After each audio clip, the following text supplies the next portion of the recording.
बिस्मिल्लाहिर्रहमानिर्रहीम। अस्सलाम वालेकुम। पीके प्रॉपर्टी गाइड के प्लेटफॉर्म से मैं आपका होस्ट चौधरी कामरान।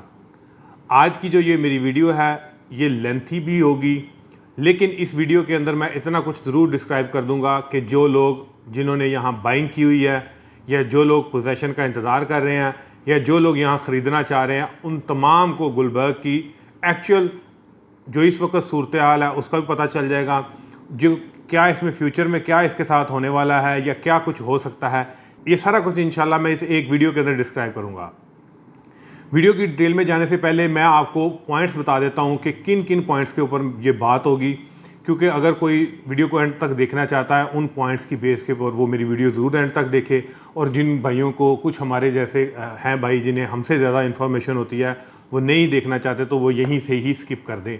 तो इस वजह से मैं आपको बताऊं कि वीडियो के जो बेसिक पॉइंट होंगे, फर्स्ट के गुलबर्ग कब ये जो है ना इन्होंने सोसाइटी का स्टार्ट लिया और स्टार्ट लेने के बाद कौन सी बड़ी गलती की जिसकी वजह से अब तक जो है सोसाइटी की ये कंडीशन है कि हाफ से ज़्यादा जो है नॉन डेवलप है और जो है ना 40% कह सकते हैं या 45% कह सकते हैं डेवलप है, जो कि एक बैड सिचुएशन रही है इस वक्त जो एग्जिस्टिंग चल रही है।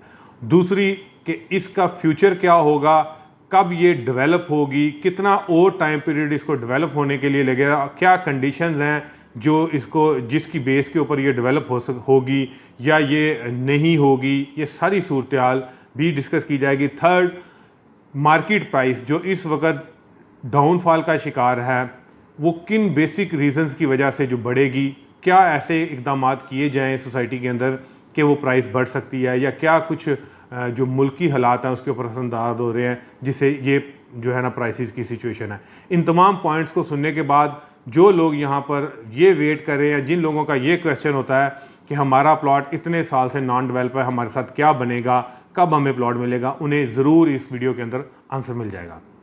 वीडियो की डिटेल में जाने से पहले अगर आप मेरे चैनल पर नए हैं ज़रूर सब्सक्राइब कीजिएगा, बेल के आइकन को प्रेस कीजिएगा ताकि मेरी आने वाली हर वीडियो आपको टाइम बाय टाइम मिलती रहे। गुलबर्ग इस्लामाबाद, सबसे पहले जो इसका वजूद आया वो रेजिडेंशिया का था। ये 2000 की स्टार्ट में गुलबर्ग रेजिडेंशिया का वजूद आया। ये आईबी का अदारा, इसने सेनेट में ये एक बिल पेश किया कि आईबी के एम्प्लॉयज़ के लिए एक वेलफेयर अदारा होना चाहिए जो इनको हाउसिंग की सूरत में जो है ना वेलफेयर करे। जो एम्प्लॉयज़ हैं उनको सस्ते प्लॉट मुहैया करे जाएँ, घर मुहैया करे जाएँ, रिहाइशें दी जाएँ, जो कि हर अदारा जिस तरह के DHA है, नेवल है और दीगर भी सरकारी अदारे हैं जो अपने एम्प्लॉयज़ को वेलफेयर कर रहे हैं, उनके लिए भी इस तरह की आईबी के लिए भी इस तरह की एक सहूलत मैसर की जाए। तो जो सेनेट में पेश किया गया तो उस वक़्त सेनेट में कुछ इसकी मुखालफत हुई कि एक सिक्योरिटी अदारे जब जो है आप रेजिडेंशियल में चले जाएंगे, आप बिज़नेस में चले जाएंगे तो ये एक जो है बैड इंप्रेशन होगा एक सिक्योरिटी अदारे के लिए। लेकिन फर्दर इसके ऊपर जब डिस्कशन की गई, ये इम्प्रूव हो चुकी, इसको अप्रूवल मिली, तो 2007-8 के दरमियान इन्होंने प्लॉट सेल करना शुरू किया। उस वक़्त कोई भी गुलबर्ग के नाम से इसको नहीं जानता था, IB employees cooperative housing society के नाम से जानते थे और लोगों को इसकी जो है लोकेशन ही मालूम नहीं थी, क्योंकि जो लोकेशन थी उसकी अप्रोच जिस रोड से थी, लोही बेर रोड उसको कहते हैं, वहाँ से लोगों की अप्रोच बहुत ज़्यादा मुश्किल थी यहाँ तक जाना। 2013 के अंदर जब स्टार मार्केटिंग के साथ एग्रीमेंट साइन हुआ, उससे पहले स्टार मार्केटिंग को पाकिस्तान में शायद कोई नहीं जानता था इस लेवल पे कि जब इन्होंने इसका एक ब्रांड नेम चूज़ किया गुलबर्ग IBCH का और प्लस स्टार मार्केटिंग ने इसकी मार्केटिंग की, तब ये तकरीबन नेशन और वर्ल्ड वाइड जहाँ जहाँ भी पाकिस्तानी हैं उन्होंने इसके अंदर इस वजह से डेवलपमेंट की कि लाहौर का गुलबर्ग जो है ना उससे ज़्यादा लोगों ने मुतासर हो गई, क्योंकि लाहौर का जो गुलबर्ग है वो बड़ा पोश एरिया है, तो इसको नाम गुलबर्ग इस्लामाबाद का दिया गया। तो मेजॉरिटी लोगों की सोच ये थी कि गुलबर्ग इस्लामाबाद सेम लाहौर वाले गुलबर्ग की तरह जो है बहुत अच्छी सोसाइटी होगी और यहाँ हम इन्वेस्टमेंट करते हैं और हमें अच्छा रिटर्न भी मिलेगा, आने वाले टाइम में हम यहाँ घर बना के रह भी सकेंगे।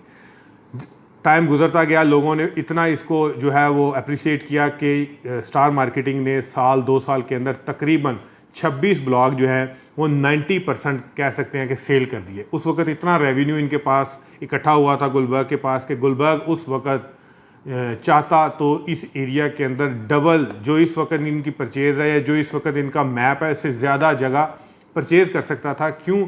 क्योंकि उस वक्त इस एरिया के अंदर ये जोन 4 और जोन 5 जो आ रहा है CDA का, इसमें इतनी डेवलपमेंट नहीं थी। लेकिन जो सबसे मेजर गलती जो मैं आपके साथ डिस्कस कर रहा हूँ वो ये इनसे हुई कि जब इन्होंने रेवेन्यू तो इकट्ठा कर लिया, सोसाइटी 26 ब्लॉक बेच दिए, उसके बाद इन्होंने लैंड परचेजिंग में सुस्ती इख्तियार की। उस वक़्त इन्हें ज़मीनें बड़ी सस्ती मिल जानी थी, बहुत एक्टिव होकर अगर बाइंग करते, ज़मीनें क्लियर करवा लेते, तो आज ये तकरीबन 90% 80% सोसाइटी डेवलप होनी थी। 20% वो हिस्से होने थे कि जहाँ कोई ना कोई इशू है, उस इशू की वजह से जो हिस्सा रह गया तो वो पेंडिंग रहना था। लेकिन ऐसा नहीं हुआ, इन्होंने सुस्त रवि का शिकार रही है सोसाइटी। जो भी इसकी मैनेजमेंट थी उस वक्त, या टाइम बाय टाइम चेंज हुई या वही रही, उन्होंने जो बेसिक डिसीजन लिए थे ना, वो यही डिसीजन उनके गलत थे कि उन्होंने लैंड क्लियरेंस की तरफ नहीं गए। उन्होंने ज़्यादा ग्रीन्स को फोकस कर लिया, जहाँ फार्म हाउसेज है, फार्म हाउसेज के ऊपर जोर लगाया, उसकी लैंडस्केपिंग की, कमर्शियल के ऊपर जोर लगाया, लेकिन ज़मीनें क्लियर नहीं की। ज़मीनें क्लियर ना करने की जो अब इनको जो इस वक्त मुश्किलात पेश आई वो ये आई कि अब जितना भी जोन 4 और जोन 5 है, यहाँ लोगों को पहले इतनी इन्फो नहीं थी, इतनी अवेयरनेस नहीं थी इन लोकल लोगों को यहाँ पर। लेकिन अब मेजॉरिटी लोगों को पता चल गया कि सोसाइटी अनाउंस हो चुकी हुई है, रास्ते क्लियर हो चुके हैं, मेन एक्सप्रेस वे से अप्रोच आ चुकी हुई है। पहले अप्रोच का भी एक इशू था, अब उनकी ज़मीनें जो हैं वो महंगी बिकेंगी। उन्होंने भी, ज़ाहिर उनका राइट था, उन्होंने भी अपनी ज़मीनों की डिमांड ज़्यादा कर दी।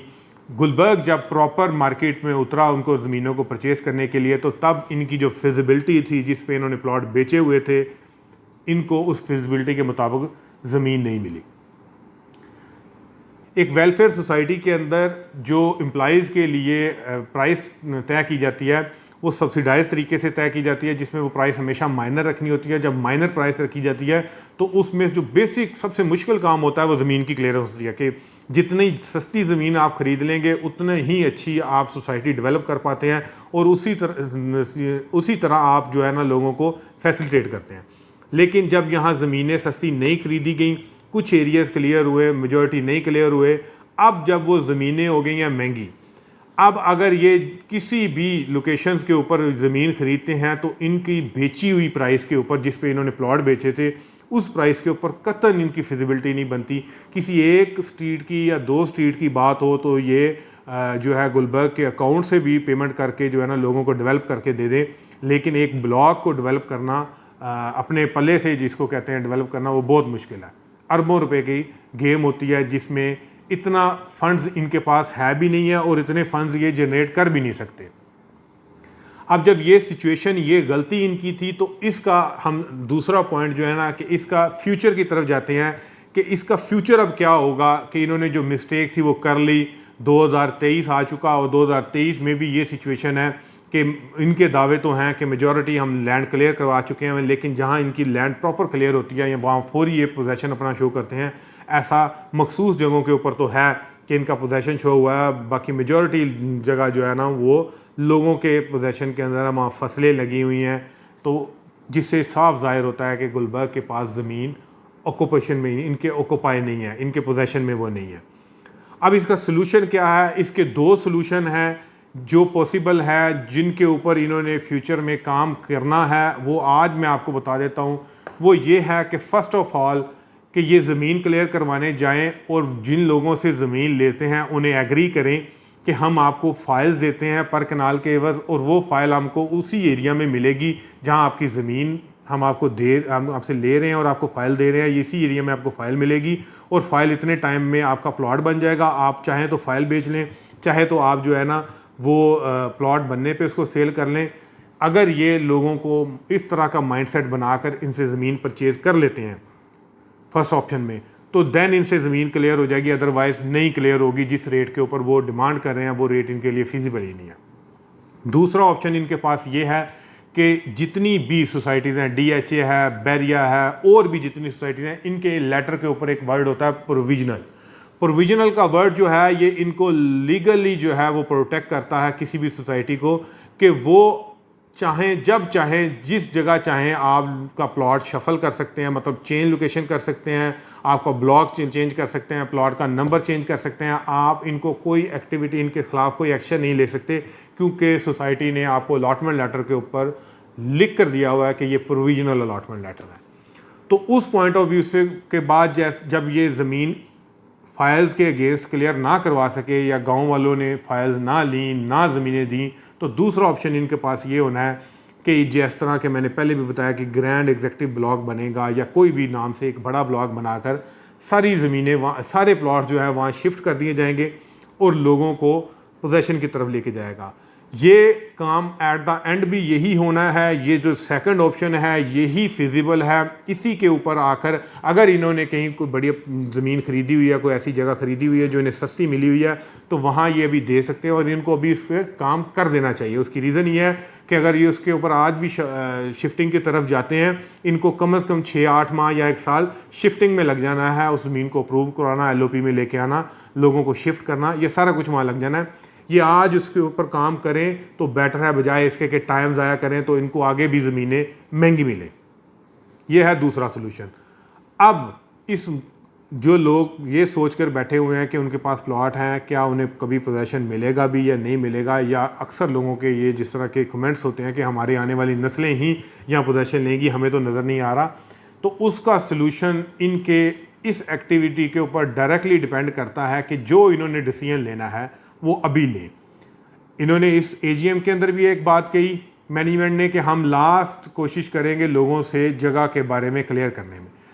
जो बेसिक जगह क्लियर ना होने में एक जो एलिमेंट देखा गया है, जो मैं आपके लोगों के साथ डिस्कस करने लगा हूँ, कि ये एक वेलफेयर सोसाइटी है, ये प्राइवेट नहीं है। ये प्राइवेट सोसाइटी होती तो यहाँ ऑनर को हर एक कोशिश के ऊपर ये ज़रूर उसकी कोशिश होती, हर एक उसके स्टेप के ऊपर ये ज़रूर कोशिश होती कि ज़मीन मेजॉरिटी क्लियर हो जाए, लोगों को पोजेशन की तरफ लेके जाए। लेकिन ये वेलफेयर सोसाइटी है। अगर ज़मीन प्रॉपर तरीके से क्लियर हो जाए, लोगों को प्लॉट डिलीवर हो जाए, हर चीज़ डेवलप हो जाए, तो उसमें जिसने करप्शन करनी है उसके लिए कोई जगह, कोई कुशन बाकी नहीं रहता करप्शन करने के लिए।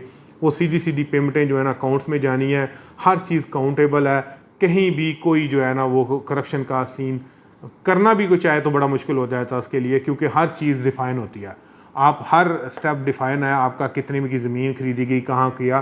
तो इस वजह से भी ये मुश्किलात हैं कि जो बैठे हुए लोग हैं वो भी नहीं चाहते कि प्रॉपर एक वे से ज़मीनें क्लियर हो जाएं और लोगों को पोजेशन की तरफ चला जाए।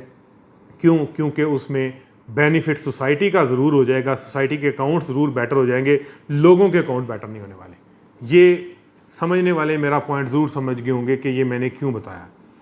अब अगर इन्होंने इस पे डिसीजन लेना है, अगर आज के दिन ये डिसीजन लेते हैं, तो जो लोग पोजेशन का इंतज़ार कर रहे हैं वो मुझसे लिखवा लें, 1 से 1.5 साल बाद आपको पोजेशन मिल सकता है, अगर ये शिफ्टिंग वाले काम पे जो है ना वो प्रॉपर फोकस कर ले और ज़मीनों की एक लास्ट कोशिश जो करनी है वो टाइमली करके लोगों को आगे शिफ्ट करें। क्योंकि पैसा डीवैल्यू होता जा रहा है, लोगों की जो है बाइंग पावर कम होती जा रही है। अगर कोई लोग यहाँ से डिस्पोज ऑफ करते हैं जिस रेट के ऊपर, उन्हें कहीं भी किसी सोसाइटी में उस तरह का या उस लोकेशन का या उस साइज़ का प्लॉट नहीं मिलता, क्योंकि दीगर सोसाइटियाँ जो है वो टाइम बाय टाइम चेंज होती जा रही हैं। ये एक तवील अरसे से वहीं की वहीं स्टक हुई हुई है, कुछ ब्लॉक क्लियर हुए हैं, कुछ जगह क्लियर नहीं हुई, लेकिन वो आटे में नमक के बराबर है। तो ये थी दूसरी ऑप्शन कि कब लोगों को पोजेशन मिलेगा। लोगों को तब पोजेशन मिलेगा जब ये पॉइंट 2 के ऊपर अमल दरामद कर लें और देन साल से 1.5 साल के अंदर ये इसको पोजेशन की तरफ ले जाए। ये था उन लोगों के लिए जो आंसर जिनका ये खदशात है कि पता नहीं उनको प्लॉट मिलना भी है, मिलेगा ज़रूर, लेकिन मैनेजमेंट का जो ये डिसीजन है वो टाइमली लिया गया है, तब जल्दी मिल जाएगा। ना लिया गया तो शायद और 2-4 साल आप लोग इसी तरह लटकते रहें। अब प्राइस की मैं बात करूं कि प्राइस जो है वो बेहतर क्यों नहीं हो रही। डायरेक्टली जो प्राइस के ऊपर, पहले भी मैंने बहुत सारी अपनी वीडियोस के अंदर ये बताया कि डायरेक्टली प्राइस के ऊपर जो है वो इफ़ेक्ट हो रहा है डेवलपमेंट का, कि सोसाइटी डेवलपमेंट नहीं कर रही, सोसाइटी कोई मेजर कोई एक्शन अपना अनाउंस नहीं कर रही। जो अनाउंस की हुई हैं डेवलपमेंट्स, वहाँ मशीनें इतनी कम लगी हुई हैं कि लोग देखकर जो है ना वैसे सुविधा हो जाते हैं कि जिस तरह का ये काम चल रहा है, जो 2 गलियां इन्होंने तैयार करनी है वो 2 दिन में या 2 महीनों में करनी है, तो वो कुछ 6 महीने 8 महीने में ये तैयार कर रहे हैं। वहाँ से वैसे लोग डिसपॉइंट हो रहे हैं। प्राइस का डायरेक्टली जो कह सकते हैं रिलेशन है इनकी डेवलपमेंट के साथ। ये अगर डेवलपमेंट तेज़ कर देते हैं, अच्छी डेवलपमेंट कर देते हैं, जहाँ जहाँ मशीन्स लगी हुई हैं प्रॉपर वहाँ जो है ना एक्टिव कर देते हैं अपना, तो प्राइस इसकी बढ़ जाएगी। कुछ पोर्शन जो है वो है इस वक्त मार्केट में बायर ना होने का। जिस तरह का मुल्की हालात हैं, मार्केट में बायर नहीं है। पिछले 2-3 माह से तो बिल्कुल भी लोग बाइंग नहीं कर रहे। हर रोज़ आपको जो है ना न्यूज़ में एक नई जो है ना वो शॉकिंग न्यूज़ मिल जाती है कि कुछ ना कुछ बढ़ रहा है या कुछ ना कुछ महंगाई हो रही है या कोई स्टेप लिए जा रहे हैं। जिस तरह के अभी इस बजट के अंदर इन्होंने टैक्स का लिया कि टैक्स बढ़ाए, 2% से 3% किया गया नॉन फाइलर के लिए 10.5%, और सेलर के लिए जो नॉन फाइलर के लिए वो 6% कर दिया गया। ये भी एक जो है ना वो डायरेक्टली रिलेट करता है प्राइसेस के ऊपर या बाइंग सेलिंग के ऊपर। दूसरा जो प्राइसेस का फैक्टर है वो मुल्की हालात हैं। मुल्की हालात अगर बेहतर होते हैं, मार्केट में बायर आता है, जो प्राइस 8 महीने 10 महीने या 1 साल में बढ़नी है वो 2 माह 4 माह में भी बढ़ सकती है, लेकिन अगर कुछ हालात बेहतर होते हैं। ये एक समराइज सी वीडियो समझ लें, या इसको जिस तरह मैंने पहले बताया कि शायद लेंथी हो जानी थी मेरी वीडियो, ये टोटल ओवरव्यू है कि सोसाइटी की गलती क्या थी और इस गलती का सलूशन क्या है, कि इस सलूशन के जो है ना ये अमल दरामद करते हैं तो शायद लोगों को प्लॉट जल्दी मिल जाए, पोजेसन जल्दी मिल जाए। और थर्ड, मार्केट प्राइस, के मार्केट प्राइस जो है वो कब बढ़ेगी, तब बढ़ेगी जब ये कोई डेवलपमेंट तेज़ करेंगे या मार्केट में बहुत ज़्यादा बायर आ जाएगा, पैसा आ जाएगा मुल्क के अंदर, बहुत ज़्यादा बाइंग सेलिंग स्टार्ट हो जाएगी प्रॉपर्टी में, तब प्राइसेस बढ़ सकती हैं। अदरवाइज़ शायद प्राइसेस इसी तरह एक और साल गुजार दे जो लास्ट 2 ईयर से है। क्योंकि अक्सर यही क्वेश्चन है लोगों का कि 2 साल गुजर गए हैं जी, और कितना अर्सा लगेगा, 1 साल और शायद लग जाए, 2 साल भी और लग जाए। मुल्की हालात भी जो है ना डिपेंड कर रहे हैं इसके ऊपर। अब लास्ट एक बात कि जो लोग यहाँ पर परचेज़ करने के लिए आते हैं तो वो कुछ पिछली पास्ट की बातें सुन के या लोगों से सुन के जो है डिसअपॉइंट होकर चले जाते हैं। क्या उन्हें यहाँ परचेजिंग करनी चाहिए? जो लोग अक्सर सजेशन मांगते हैं, तो मेरी सजेशन उनके लिए ये है कि फ़र्स्ट ऑफ़ ऑल तो आप डेवलप प्लॉट ख़रीदें। इस लोकेशन के ऊपर आपको 2 अपॉर्चुनिटीज़ हैं कि फ़र्स्ट ऑफ़ ऑल कि यहाँ जगह मेजॉरिटी सॉलिड लैंड है, फिलिंग नहीं है, जिस पे आपका कंस्ट्रक्शन का खर्चा कम आता है। दूसरा, ये लोकेशन वाइज जो है ना दीगर बैरिया और डीएचए से बेटर है, क्योंकि इस्लामाबाद सीडीए सेक्टर के करीब होने से इसको ये भी प्लस पॉइंट है कि इसकी लोकेशन उनसे बेटर है। लैंडस्केपिंग मैं मानता हूँ इस सोसाइटी की उस तर्ज की नहीं है जिस तरह की दूसरी बैरिया, डीएचए और दीगर अच्छी सोसाइटीज़ की हैं। लैंडस्केपिंग में अभी जो है ना डेवलपमेंट में काफ़ी गैप है, लेकिन फॉर टाइम बीइंग ये बेटर हो जाना है अगर कोई बेटर मैनेजमेंट आ जाती है यहाँ पर। अब बाइंग से रिलेटेड कोई बंदा यहाँ परचेज़ करना चाहता है तो वो ये ज़रूर यहाँ पर परचेज़ कर सकता है। क्यों कर सकता है? क्योंकि आने वाले टाइम में आज से 8-10 साल बाद यहाँ पर नो डाउट अगर कोई अच्छी मैनेजमेंट इनके साथ अटैच हो जाती है, अच्छा कोई मैनेजमेंट में पर्सन आ जाते हैं, तो ये एक सिटी इन अ सिटी, जो मैं वर्ड पहले भी यूज़ करता हूँ, वो होगा। क्यों कि JW मैरियट पे काम स्टार्ट हो चुका हुआ है, उसकी डिगिंग स्टार्ट हो चुकी हुई है। खालिद माउंट के नाम से एक 40 स्टोरी बिल्डिंग्स जो है ना वो आ चुकी हुई है प्रॉपर। कराकरम वालों ने दोबारा अपना काम स्टार्ट कर दिया। ये सब कुछ बताने का मकसद ये है कि ये वो प्लस पॉइंट्स हैं जो दीगर सोसाइटी से इसको जो है ना डिफ़र करते हैं, कि एक 7 स्टार होटल का एक सोसाइटी के अंदर आना ये एक बड़ा पॉजिटिव है। और दूसरा जो इनके यहाँ पर जितने भी ग्रीन्स हैं वहाँ पर अगर एलीट क्लास आके बैठ रही है, ब्यूरोक्रेट्स आके बैठ रहे हैं या घर बना रहे हैं, क्यों बना रहे हैं? उन्हें कुछ नज़र आ रहा है यहाँ पर फ्यूचर में, तो तब वो आके घर बना रहे हैं। तो आप अगर कोई प्लॉट परचेज़ करना चाहता है तो वो कोशिश करे डेवलप खरीदें, डेवलप नहीं है तो कटिंग वाला नियर टू डेवलप खरीदें। नॉन डेवलप वो अगर ख़रीद रहा है तो पहले से माइंडसेट बना ले कि टाइम ज़्यादा भी लग सकता है उसको पोजेसन मिलने के लिए। किसी किस्म का कोई क्वेश्चन हो गुलबर्ग से रिलेटेड, आप मेरा नंबर स्क्रीन पे गिवन है, मुझसे कॉल पे बात कर सकते हैं, व्हाट्सएप पे मैसेज कर सकते हैं। दुआओं में याद रखिएगा। आपका होस्ट चौधरी कामरान। अल्लाह हाफिज़।